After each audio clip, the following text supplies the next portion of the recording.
Well, hello there. Who is ready to make some lobster bisque? Michelle here into the Ginger's Kitchen, and that's what we're getting ready to do. I know it's unconventional to make it in a skillet, but it's just easier for you to see it here than it is over there. So we're gonna try that today and see how it goes. So we're just gonna dive right on into it. I have 4 tablespoons of butter, and I'm gonna get that melted. Turn this down just a little bit. Kind of a medium heat is what we're looking for. And then once that's about half melted, I'm gonna add in, it's about a cup of very small chopped carrot. Same for our celery. We want little pieces here. That one wanted a jump start.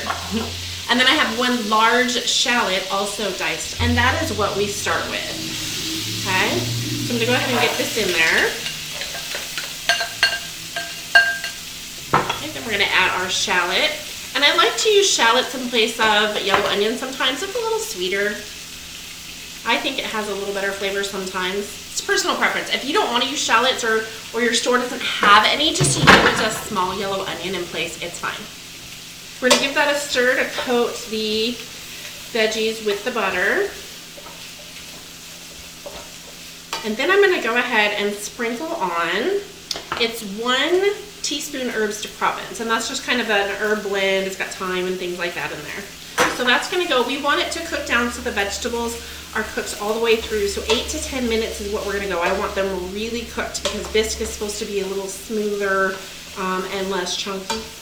So we're going to let that go, and then once we're cooked with the veggies, we'll move on to the next step.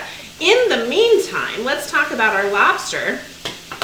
This is 3 large lobster tails worth of meat, which is uncooked at this point. What I have going on behind me here is some stock. So I took all of the shells, and I had a ½ pound of shrimp for another recipe that I'm making. So I took all of the shells off of the shrimp and the lobster.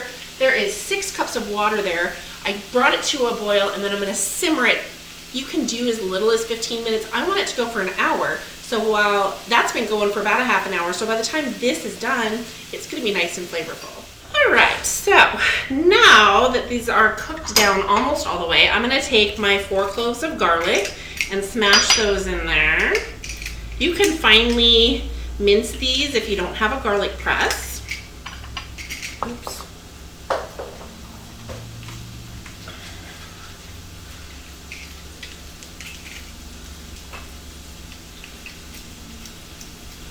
All right, we want to put in our lobster now. And you could, if you really want to, cook the lobster separately with just a little bit of butter and add it at the very end when you add the heavy cream. I'm gonna go ahead and add it now. Okay, so we're just gonna cook that for about 2 minutes. Okay, our 2 minutes is up. I'm gonna add my tomato paste. That is 2 tablespoons of tomato paste. You just wanna get it in there to cook a little bit. So again, that's gonna be another minute, minute and a half. Okay, I'm gonna go ahead and add my 1 teaspoon of pink Himalayan salt. And then I'm gonna sprinkle on my 3 tablespoons of unbleached flour, okay? I'm gonna give it a little stir. I'm gonna let that flour cook on there for a minute to 2 minutes. I don't want it to burn, but I do want it to cook a little bit and get kind of that toasty smell, which will be harder to smell over the tomatoes and the lobster. So now you have a choice here. You can use a 1.5 cups of a very dry white wine, which will absolutely alter the flavor.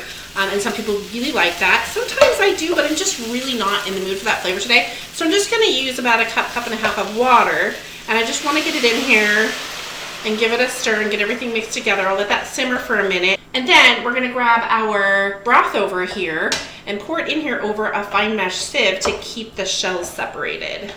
And you'll see I have 1 more ingredient, and that is a 1 cup of heavy cream, and we'll add that at the end. All right, now we're gonna pour this into our fine mesh sieve, directly into our pot, okay?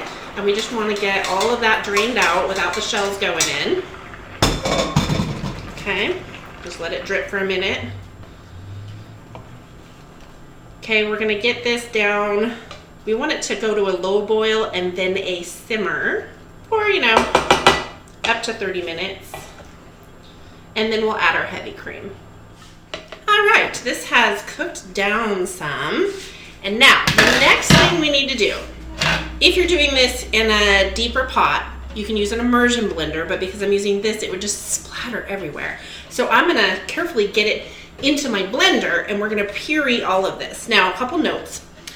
If you don't want your chunks of lobster pureed, then you can add those at the end instead of when I added them, just cook them separately. It's up to you on how you want it. I've had it both ways. They're both delicious. I wanna just get some of this out so it doesn't splatter and spill too bad before I pour, because it's just hot and full, and I don't wanna burn myself.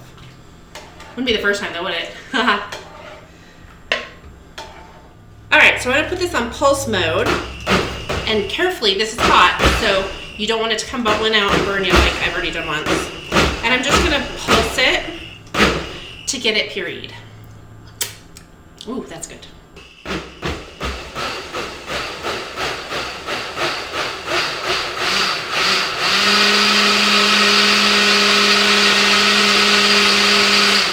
So I did some pulses to get it going, and then I switched it over to liquefy.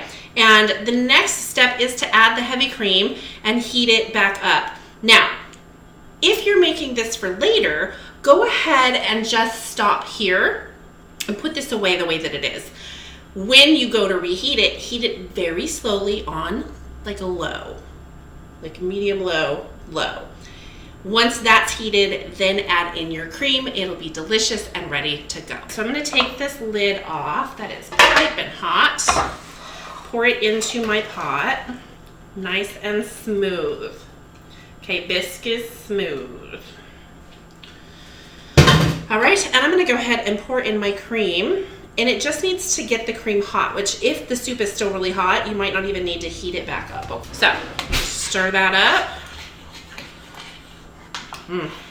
Looks beautiful. Now you have some garnish options. If you reserve a few pieces of lobster, you could kind of put that in the middle of the bowl if it's a shallow bowl and you can see that poking up. You could use some fresh herbs. You could use a little bit of maybe Asiago or Parmesan, some fresh cracked pepper, maybe some dill. Your options are pretty open, okay? This is still really hot. Oh my God, you guys, that's perfect. A couple of variations you could do. If you like pepper, you could add a little like fresh cracked pepper in there, some tarragons. I'm just gonna spoon this in here and serve it the way that it is. Plain and simple and delicious. And that's it, we have made our lobster bisque. Is there something you'd like to learn how to make? Tell me what it is down below in the comments. That's one boy puppy.